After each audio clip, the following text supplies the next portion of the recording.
नमस्कार साथियों, हर बार की तरह आज भी मैं आपके लिए अलग सब्जेक्ट लेकर आया हूं। आज का विषय है एक देश एक चुनाव।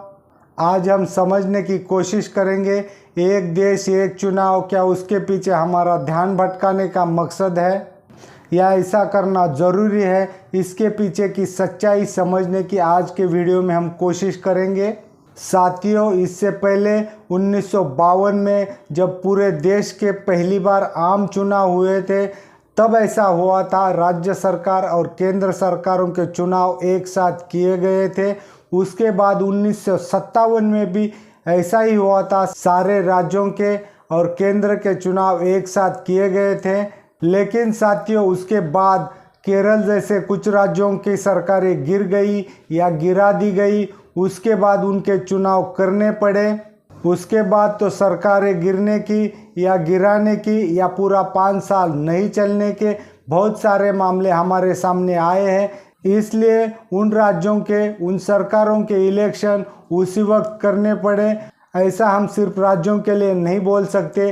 केंद्र सरकार भी बहुत बार अपना पूरा 5 वर्ष का कार्यकाल पूरा नहीं कर पाई, तो उनका भी इलेक्शन करवाना पड़ा। इसलिए साथियों, राज्यों के चुनाव और केंद्र के चुनाव अलग अलग तारीख में होते हैं। लेकिन साथियों, समझने वाली बात यह है, अब ऐसा करने अगर हम जाते हैं तो कुछ राज्यों में अभी ये पिछले 1-2 साल में सरकारें बनी हैं।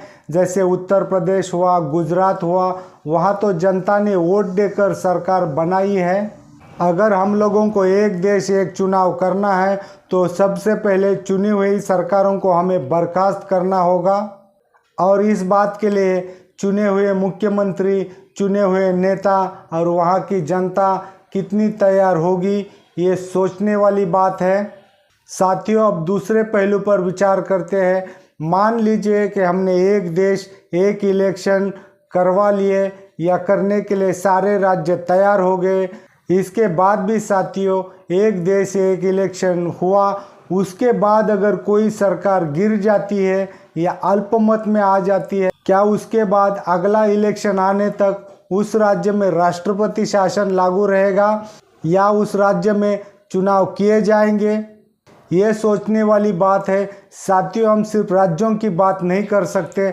ऐसा हो सकता है कि केंद्र सरकार भी कुछ दिनों में गिर जाए, तो क्या सारे राज्यों के चुनाव वापस से कराए जाएंगे या केंद्र सरकार का चुनाव होगा? और अगर हमने केंद्र सरकार का चुनाव अलग कर दिया तो एक देश एक इलेक्शन का मामला फिर उलझ जाएगा।